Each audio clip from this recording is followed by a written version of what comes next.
Thank you, everybody. Thank you, thank you. You can please have a seat. I want to welcome everyone to this historic event here at the Ironworkers Hall. I want to thank Business Manager Aaron Best. I want to thank Ray Cleland and everyone here at Local 5. I almost said Local 7. Local 7's in Boston, but sorry. But I want to thank you all, and thank you for hosting us today. As a proud member of Labor's Local 223 in Boston, it's always great to be back into a union hall. Today joining us is Secretary Jennifer Granholm. Secretary Granholm, thank you for being with us today.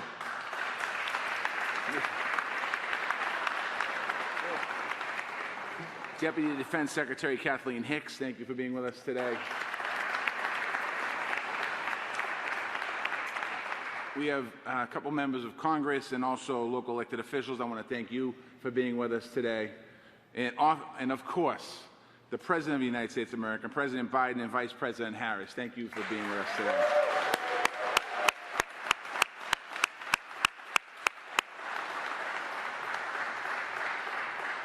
Today, they are proving once again that this is the most pro-labor, pro-worker administration in our nation's history. And in a few minutes, the President of the United States is going to sign an executive order. That order will make sure that big, federally funded construction projects are governed by project labor agreements. And I know from experience, PLAs guarantee great projects and good jobs.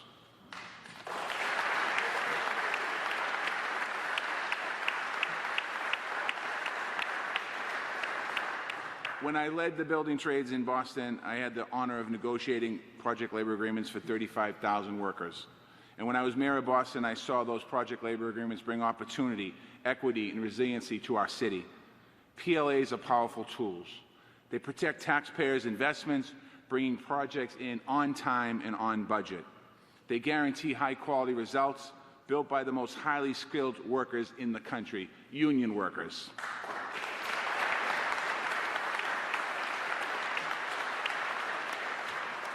And as we have proved in cities across America, we can use PLAs to expand access to good middle-class careers for women and workers of color.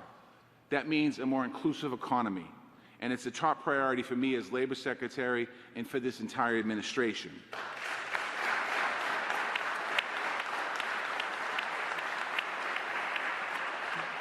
The bottom line, quite honestly, is between this executive order and the bipartisan infrastructure law, the President has provided us all with the opportunity to create millions of good-paying jobs, union jobs, and construction projects built with federal dollars. And this is a historic win for working people all across this country. Now, I have the honor, the incredible honor, of turning this podium over into a champion of working people all across this country. She is fighting every single day for the rights of workers to be able to join a union, to be paid what they deserve, and get the care and the health care and the family care that their families need. Sisters and brothers, please join me in welcoming the Vice President of the United States of America, Kamala Harris.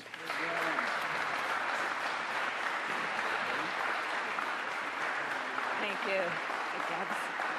Have a seat. Thank you all. Thank you, Secretary Walsh. Thank you. It is always good. Oh. Have a seat. Thank you. It's always good to be in the House of Labor. I want to thank you all for the work you do every day that inspires us. And Secretary Walsh, thank you. You are a great partner in this effort and a great leader in our administration. So good afternoon, everyone. Before we get started, I just want to say a word about the jobs report that came out today. I do believe, I think we all know that it really shows that Americans are getting back to work. And what we are seeing is that it is happening at a record-setting pace. As a result of the diligence and the determination of the American people and the policies of our administration, our nation's economic recovery continues to be, let there be no doubt, the strongest in the world.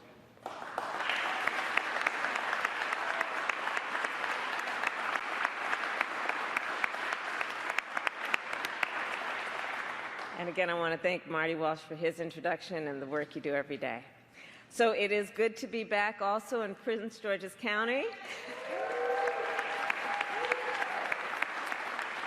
Senator Cardin, Senator Van Hollen, it's good to be back with you as always, my former colleagues, and of course to be here at Iron Workers Local 5 with all of you.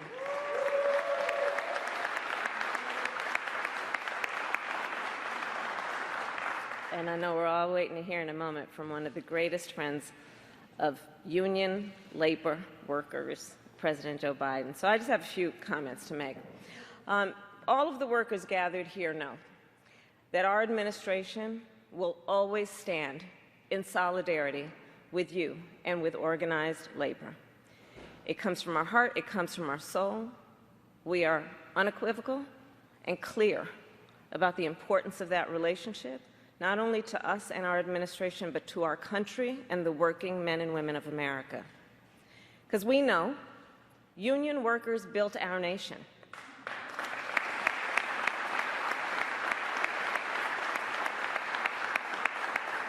You know, I think about a place like San Francisco. Union workers built the Golden Gate Bridge. In Chicago, union workers built the Willis Tower. In St. Louis, union workers built the Gateway Arch. And in New York City, on hallowed ground, in the years after 9/11, workers from dozens of different unions built One World Trade Center.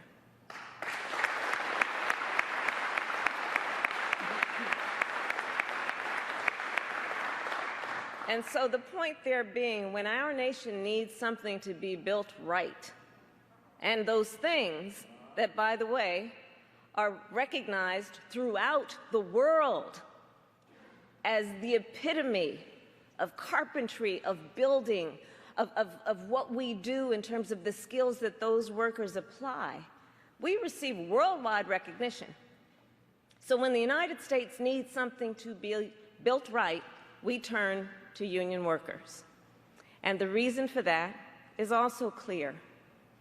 Union workers are committed workers, productive workers, efficient workers, skilled workers. They are well trained and well prepared to get the big jobs done and to do them right, not to mention on time and on budget.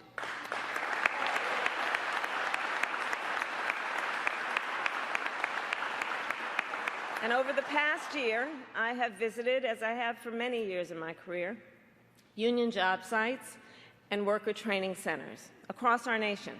Last month, for example, I visited a training facility in Milwaukee, Wisconsin, and there I spoke with job seekers, apprentices, union members, workers who spent hundreds of hours learning to remove and replace lead pipes and service lines in a city that is sadly replete with them. And the officials there, they told me, by the time these union workers finish their training, they are the best in the business. And so that's why, one of the reasons why we are here today. The President and I made a promise that our administration will do everything we can to build a better future for all, that we will build stronger communities, a more skilled and productive workforce, and a more prosperous nation. As he will soon outline, we take another important step forward today to fulfill that promise. And so now it is my honor to welcome Crenita Jordan, an apprentice here at Iron Workers Local 5, and a living example, a role model of what is possible when we invest in our workers. Thank you all.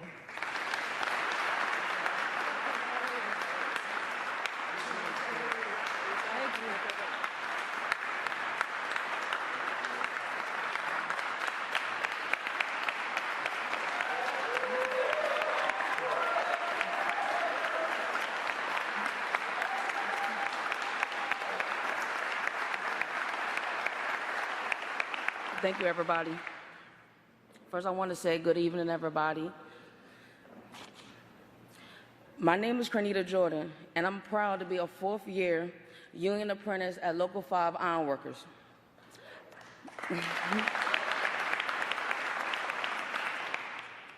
I'm a first-generation ironworker in my family. My mother is a nurse at the University of Maryland Capital Regional Medical Center here in Largo, Maryland. And my father is a union boiler maker.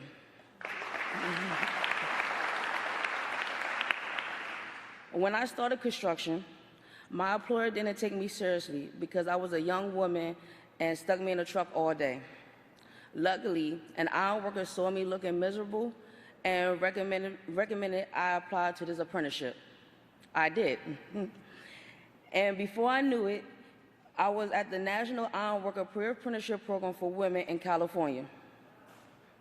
Our labor and management partnership paid the travel, accommodations, food costs for all women across the country to help jumpstart our career in the trades. After 3 years of intensive training, I came home and started my apprenticeship in Local 5.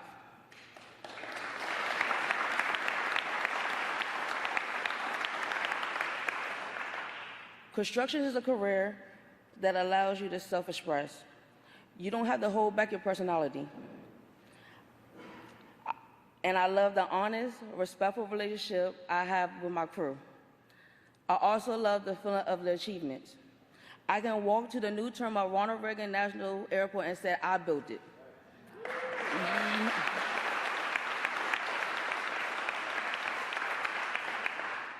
I can point to the shimmering glass windows at DC Wharf and say, I put those in.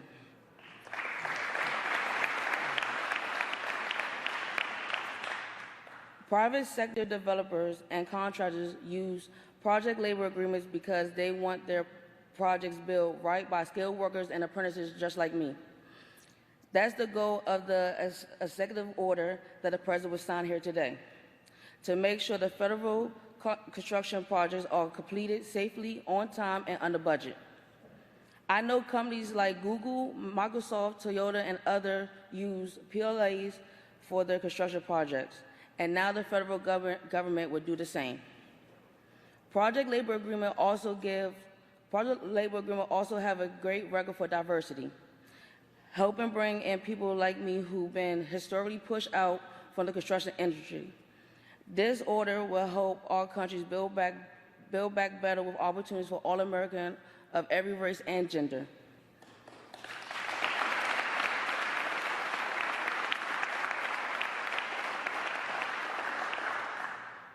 I can't wait to graduate from my apprenticeship this summer and to get to work on the big projects covered by this executive order. But first, it's my honor to introduce the man who's going to sign it. He's a lifelong friend of workers like me who believe our best days are still ahead of us. He signed a bipartisan infrastructure law to make this happen. He wants to see women and minorities working on the front lines of these projects and not stuck watching the actions from inside the truck. With that, it's my privilege to introduce you President Joe Biden.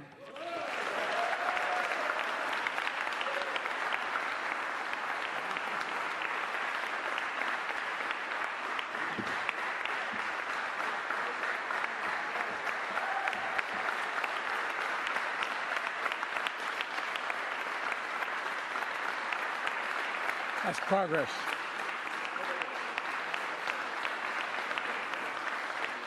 You know, folks, thank you.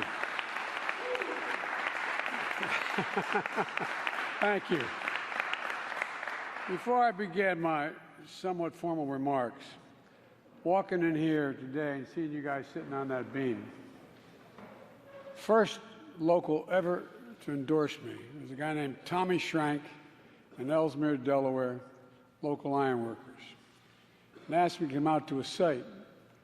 It took me up on an elevator outside, and there's 4 of them crazy sons of guns like y'all sitting having their lunch on a beam, I guess about 12 stories above the ground. You're nuts. Thank God you are. I tell you what, you gotta not only have some brains, but you gotta be coordinated to be an iron worker, man. And I was told that I said, you know, they've done a cutout of number 46, the presidency. I'm the 46th president. And I'm thinking, well, maybe I can take it home. That's solid steel, man. And you guys did that on your time. Well, thank you very much. I'm not going to try to take it home.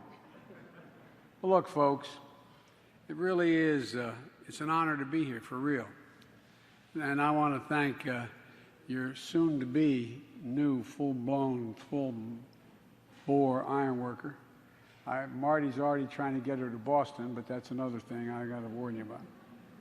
But, folks, look, it's an honor to be here with Vice President Harris and with Labor Secretary Marty Walsh, a proud member and former president of Labor's local union 223 up in Boston, and our Secretary of Energy, Jennifer Granholm. Got a few things we're going to build, and I want to thank the Maryland delegation, Ben Cardin, who's been a friend for a long time, and Chris Van Hollen, who's a really close friend, and outstanding Congressman Anthony Brown, and other elected officials that are here. Look, all of whom fight for working people in Maryland and every other state, because if it happens here, it happens around the world, it happens around the country. It's been an honor to be with the ironworkers of Local 5, and we talk about building a future that's made in America. We're talking about you. And this time we're going to get it really correct. You know, one of the press persons said to me, and I can't remember who, about 3 months ago, that I don't know if it's factual or not, but he said, you've used the word union as president more than any other president in American history. Well, let me tell you.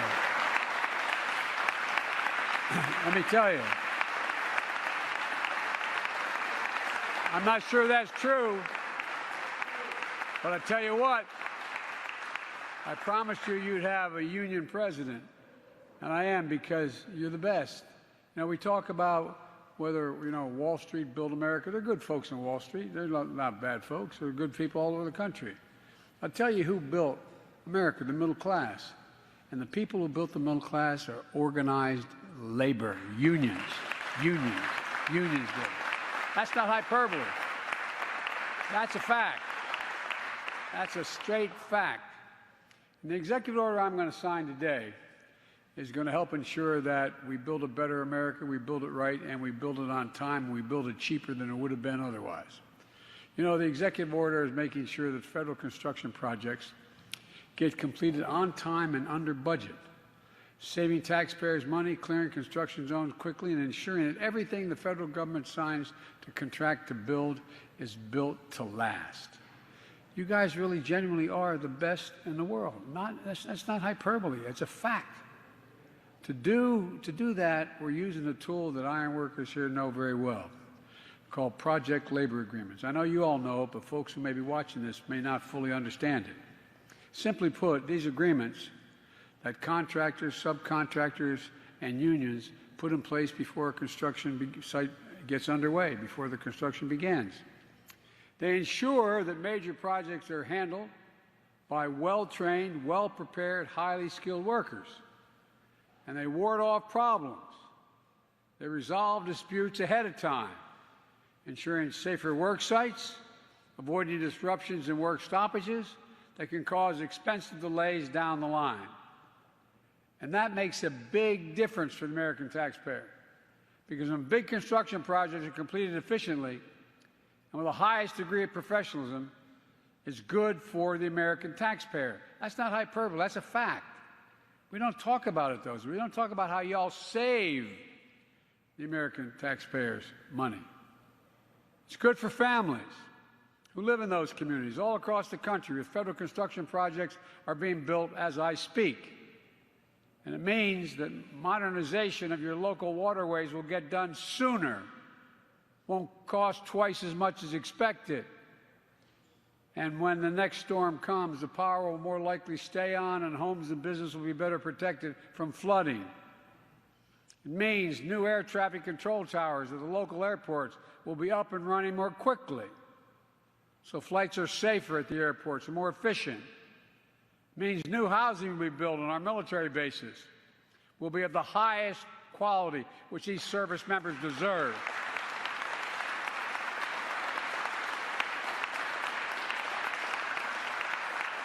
and will hold up better and make life easier for our military families. The executive order I'm going to sign will help diffuse problems before they arise. They're going to improve coordination between contractors, subcontractors, and workers on the job site.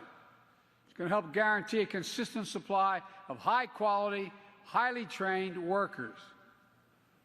You know, what people don't understand if don't know the industry is, you know, it's like you going to college, kid, 4 years. 4 years of busting your neck learning a trade. This isn't something you walk up and show up a day and you raise your hand, I need a job.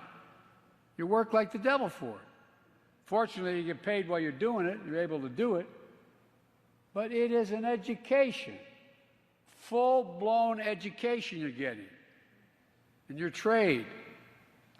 Well, you have a voice on the work site, full commitment to getting the job done. And it's going to raise the bar on quality for some of those vital projects we're going to be building. And we're going to make sure that federal construction projects are staffed with good-paying union jobs.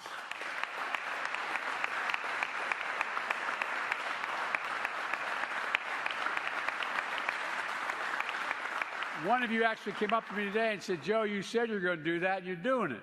Well, when President Obama asked me to run the Recovery Act, I made sure every single job I could get was a union job, prevailing wage. Because I've noticed when folks are getting paid a decent wage, everybody in the community does better. Everything looks better. They're jobs you can raise a family on. Or as my dad would say, they're jobs you can put your head in the pillow at night and just have a little breathing room, a little security, a little breathing room. Jobs that can't be outsourced. That's good for nearly 200,000 workers on federal construction contracts right now. It's good for everybody. I don't want to get going because I keep you here too long, because you know all what I've said, and you know what I've done, and you know what we're doing, and you know what I know what you're doing. But let me close with this. A week ago, I went to Pittsburgh to tour a former steel mill. It's now a cutting-edge manufacturing research and development hub. Right before I left for the trip, I got word that a bridge collapsed. You saw it on television. It looked as bad in person as it did at the time. The bridge had been rated in poor condition, like, I might add, over 3,000 bridges in Pennsylvania, 45,000 across the nation. It's been rated that way for the last 10 years. When I got there, folks told me something close to a miracle had occurred. Because of a snowstorm that morning, school openings were late and commutes were delayed. So when that bridge collapsed, and it was well over 100 feet off the almost, I don't know the exact, but probably from down to the creek where that went over and the ravine, probably a couple hundred feet. When it collapsed, instead of a bus with a couple people on it being packed with school buses full of children, the people on their way to work and the bridge that is one of the busiest bridges. You know, there are more bridges in Pittsburgh than any other city in the world, the three rivers. The bridge was empty, relatively empty. Fortunately, no one was killed. But for a snowstorm, just imagine the challenges we face and the opportunities to build a better America and extend far beyond roads and bridges now that we can know we have to do. We passed that infrastructure bill. But it's not just that. Across the country right now, there are countless buildings, ports, airports, power stations, and other federal construction projects that need to be modernized and built for the future. We can't count on miracles like happened out in Pittsburgh, prevent tragedies that are waiting in plain sight. But we can count on what America's always counted on: the American worker, the hardest working, best trained workers in the world. American workers who've given just half a chance have never, ever, ever, ever, ever let their country down and gotten the job done. That's what this day is all about, in my view. Getting the job done for the American taxpayers. Getting the job done right the first time. You know, folks, there's a law that's existed for a long time, but there's too many exceptions like this one had.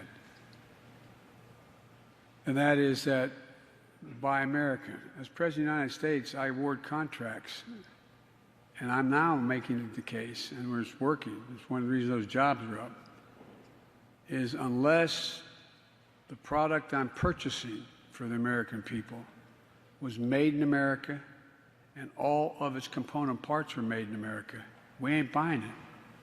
We're just simply not buying it. And what's going to happen here, not a joke, it's a fact. It's not a violation of any international laws either. What we're talking about here, with three exceptions I won't bore you with, and they're highly unusual, with three exceptions, every single project that we're talking about that's paid for with federal dollars and it's a federal project, it's going to be union jobs, every single one of them.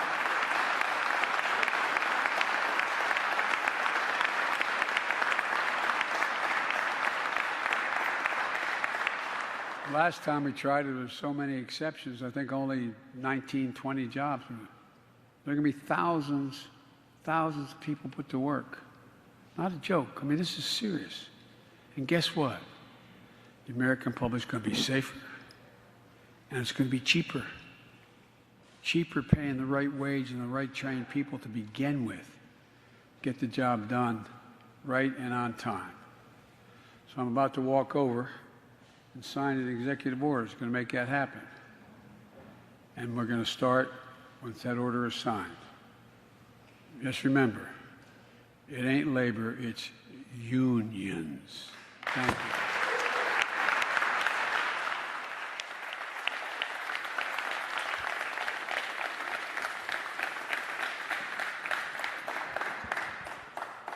Now, usually you have a pen to give out to everybody around you. But we didn't have enough pens to bring with us. So I'm going to sign this order, but you're all going to get one of the signing pens, starting with the Maryland delegation.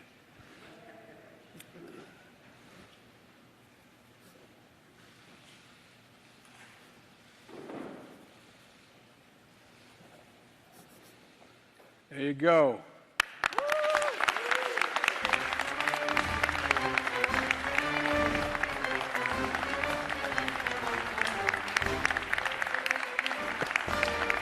Thank you all. Thank you, thank you, thank you. All right.